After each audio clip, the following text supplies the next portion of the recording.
Hi, my name is Frances, and I'll be demonstrating subcutaneous and intramuscular injections. I'm going to start by looking at my patient. I have Miss Anna Powolowski, date of birth 6/12/1957, and she's allergic to penicillin. I'm going to look at her MAR first. I see that she has B12 and the influenza vaccine. Let me make sure that she has an active order. And she does indeed have an active order for influenza and B12.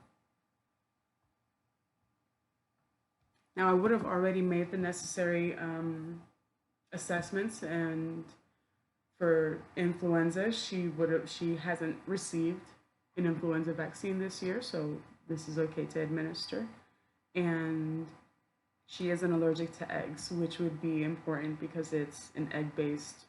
There is an egg-based medication. It is an egg-based medication, and it would cause an allergic reaction if we were to administer it, and she was allergic.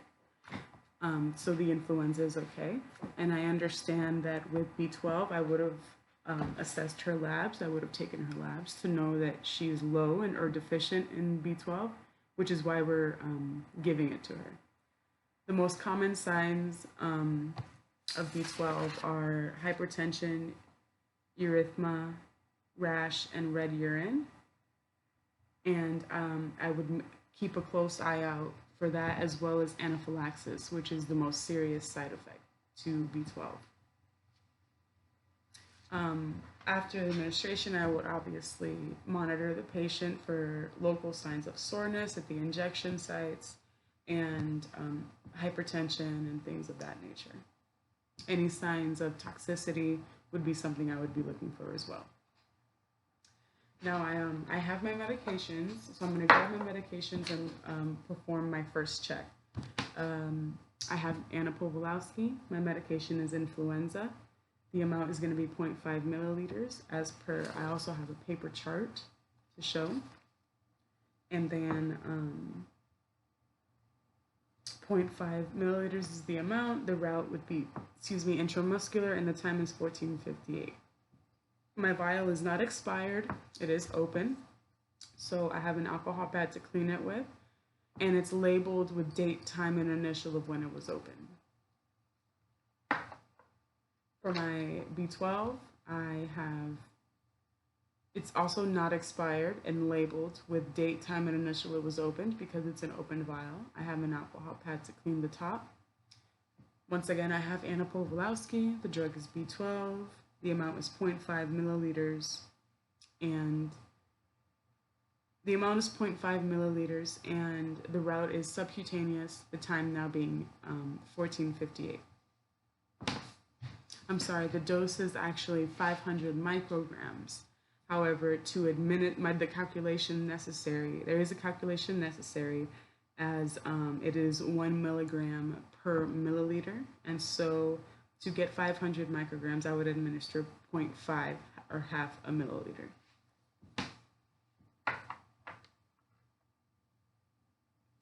I can go ahead and perform my second check while I go to draw up the medications.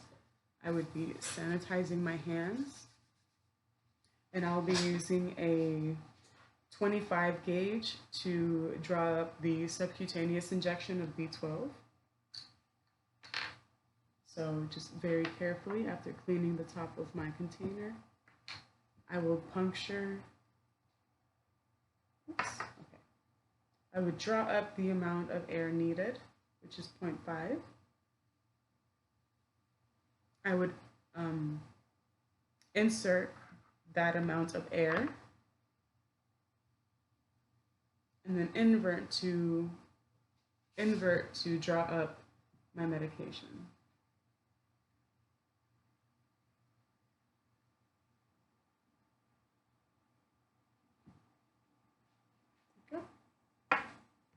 I would click the syringe to get rid of any excess air.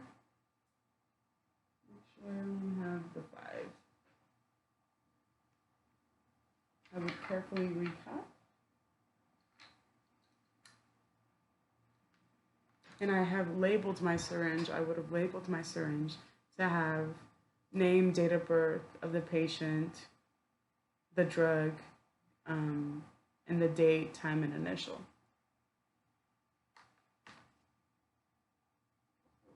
For my influenza vaccine, I have Anna Powolowski. It's influenza, 0.5 milliliters. IM 1948 is the time. Now for my IM injection, I would be using a 23 gauge. So I would uncap, put the same amount of air that I need into the syringe, and then invert to draw up the 0.5 that I need. Recap carefully, and also label with patient date, my initial, time, patient date of birth, and the drug.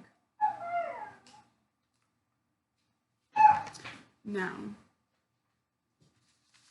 I have my medications and I'm ready to go into my patient room. I would knock, knock. Hi, Anna Powolowski. My name is Frances. I'll be your student nurse tonight. And I would sanitize my hands. And I would explain the procedure. I have 2 medications to give to you. One is going to be an IM injection. The other one is going to be a subcutaneous injection. Basically just means one I'm going to give in your tummy and one I'm going to give in your arm. The best places for the IM injection are the deltoid, which is right here, the outer portion of the thigh, which is all of this, and then ventral gluteal is up here. It would be in this area here. For subcutaneous injection, it would be the anterior portion of the thigh. So this front part, this part of the belly, from the iliac crest, for the iliac crest to the costal margins, avoiding a 1-inch border around your umbilicus, and then the posterior portion of the deltoid, which is back here. But for you, Miss Anna, in your case, I will be giving your IM injection in your arm and your subcutaneous injection in your belly. She would say, okay. And I would explain to her, your B12 was low on your labs, which is why we're giving this to you. It's 500 micrograms, and it's going to go into your arm intramuscularly. Your influenza vaccine is a 1-time dose. It's going to go into your belly. I got that mixed up. Your influenza vaccine is your IM is your 1-time dose that's going to go into your arm, and your B12 is your subcutaneous that's going to go into your belly because your labs were low. And I'll continue to monitor your labs while you're on B12. And she'll say, okay. And then I would proceed to make the patient comfortable. If the door isn't already closed, I would have closed it, sanitized my hands again, and put on my gloves.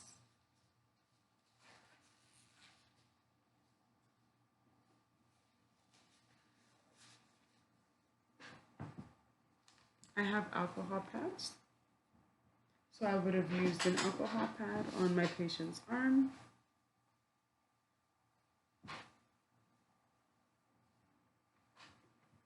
Wait for it to dry. This is my IM injection, which if before I administer, I would perform a 3rd check.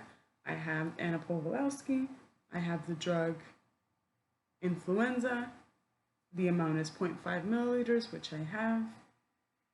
And the route is intramuscular, and the time is now 14:58. I would carefully uncap. Hold the skin taut, inject, push slow, and then retract in the same angle that I went in. I would activate my my safety mechanism, but for material purposes, I would be recapping. And then I would go and put it in the sharps container. No, no rubbing or anything. I would blot, and I would blot if there's any extra blood. I'm not sure if I showed this already, but these are my drug. This is my B12 med sheet and my influenza med sheet. For my subcutaneous injection, same process. I will be cleaning the area. Taking my needle safely, taking the cap off. And for this one, I would squeeze the skin, pinch up some fat, go straight in, squeeze, and come out in the same angle. No rubbing. I will just blot if there's any blood. And also for material purposes, I will be recapping, but in real life, I would have activated the safety and put it in the sharps container.